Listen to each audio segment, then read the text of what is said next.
Okay, so this year's Booker Prize, I have officially given up. And I wanted just to admit that for a start, because I did say I was going to read all of it, and I'm not going to read all of it. But I also wanted to reflect a bit on what it is about this year's list, which led me to the point where I wasn't enjoying it. I was forcing myself to read in order to make these videos, which is never a good reason for reading anything. And to reflect a bit on what that means in terms of, not what that means for the world of literary prizes, because the world of literary prizes doesn't care what I think, but what that means for how I see literary prizes. But first of all, this year's list and where I got to. So I have read 6.5 of this year's Booker list. I started getting depressed about it pretty early on. My reading slowed, and I realised it was a weight hanging around my neck. So I have read the Donal Ryan From a Low and Quiet Sea, The Mars Room, The Water Cure, Snap, The Milkman, though it's not The Milkman. I've read half of Warlight, and there is something else which I have read and, for the purposes of just at this moment, forgotten entirely. But I got just over halfway through the list. And In Our Mad and Furious City, I read. And there were a few things that I found difficult about it. One was the inclusion of one book which I felt shouldn't have been anywhere near it, and that was Snap. And you can see my video on that. I have nothing against having a thriller on the list, but as someone commented on my video of Snap, surely they could have, if they wanted a thriller, surely they could have found a better thriller this year to include. It's just not, it's not a great book, and it left me wondering what it was people were trying to achieve. The other books, I had a rather different reaction to. It felt to me as though the judges were prioritising two things.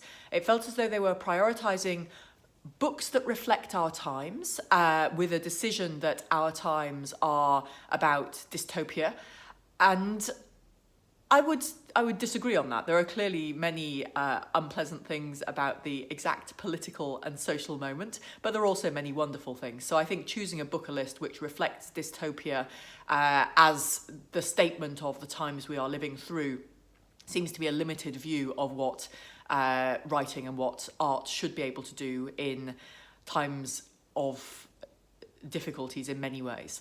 And so I found sort of the constant stream of dystopia somewhat depressing and unnecessary. I also, and more importantly I think, found that a lot of these books were on the list because they were great debuts or great early career books with significant potential for the authors in the future. So In Our Mad and Furious City, which I haven't done a full video on and may or may not get round to doing a full one on, is a book with many, many good points. It's interesting. It has a sort of crackling tension to it, which is really impressive. It opens already extremely intensely, and I was expecting it to become less intense from that point, and it actually managed to become more intense. So there's something special and exciting about that book, and it has a set of characters in Neasden, which is a not at all wealthy section of London, who are interesting and who are rarely seen in literary fiction.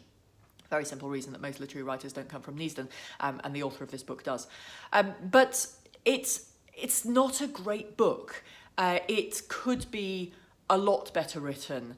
And I guess what depressed me about its inclusion was not the subject matter actually, but the fact that it's a good, I think it's a debut. It's a good debut. It's not one of the best books published this year. And I felt that about The Water Cure as well. Many, many good things about it, but it's not one of the best books published this year. And at the same time, a load of established writers who have produced good books this year have been left off. And I don't have a particular view that all established writers automatically should have a place on the Booker long list. I don't think that's the case at all. But Rachel Cusk was a very obvious missing person from this year's long list. And she wasn't the only one. She's the one I mentioned because her book has been extremely well reviewed, and actually is one that I actively wanted to read and definitely expected to see. There's Julian Barnes, among others, as well. So I felt as though there was a prioritisation of new voices at the expense of good books, which depressed me. And also where it wasn't new voices, the book. I mean, I'm thinking of Warlight, where Ondaatje obviously has just won the sort of Man Booker Best Ever prize, and Warlight was a relief when I started reading it. Actually, it's a really well-crafted, properly written book from somebody who is really experienced and really knows how to write a book. It's clearly the case that as in almost all other areas of life, in general, people get better at writing over time. And Ondaatje is a very, very good writer. I didn't find it, so I found it a relief to get to a book of this quality. That said, I didn't find it a mind-blowing book. I haven't quite finished it. Maybe it will blow my mind at the end and I'll be able to come back and say, actually, it was brilliant. But there was nothing that I read where I thought, this is unbelievable, I'm so glad I've been introduced to this. Whereas last year, there were a lot of books on the list that I didn't like, but when I came to Lincoln in the Bardo, it's a fabulous book. And if you haven't read last year's Booker winner, Lincoln in the Bardo by George Saunders, then absolutely go read it. And it was marketed as a debut.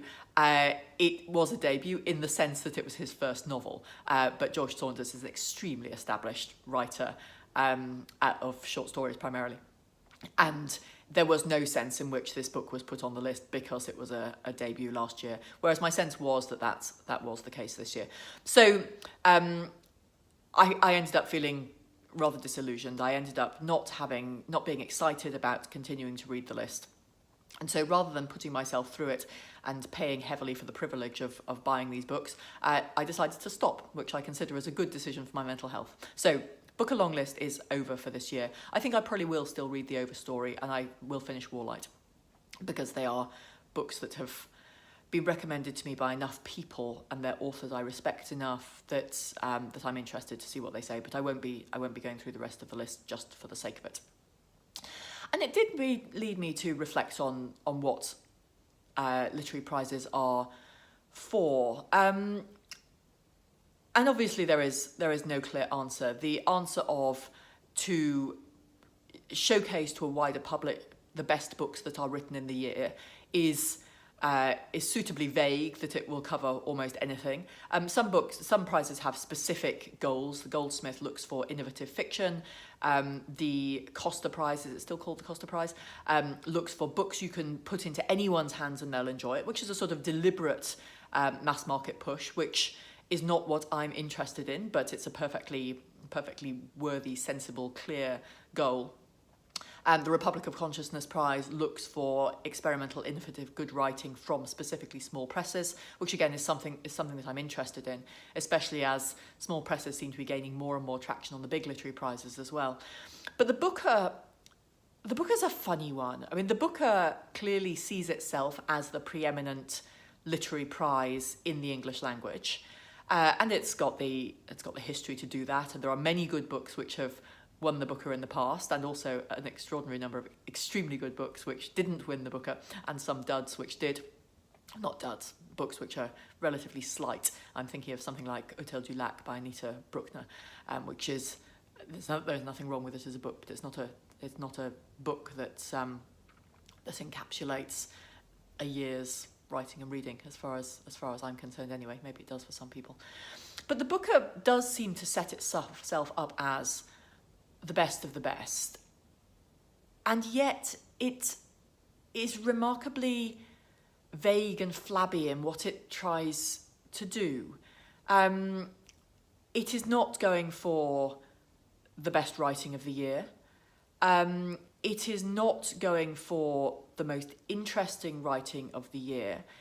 It seems over the last few years to have deliberately tried to pick things which were unexpected, which is not necessarily a bad thing, but I don't think it is compatible with picking the best writing of the year, because by definition, some of the best writing is expected, given people's track records.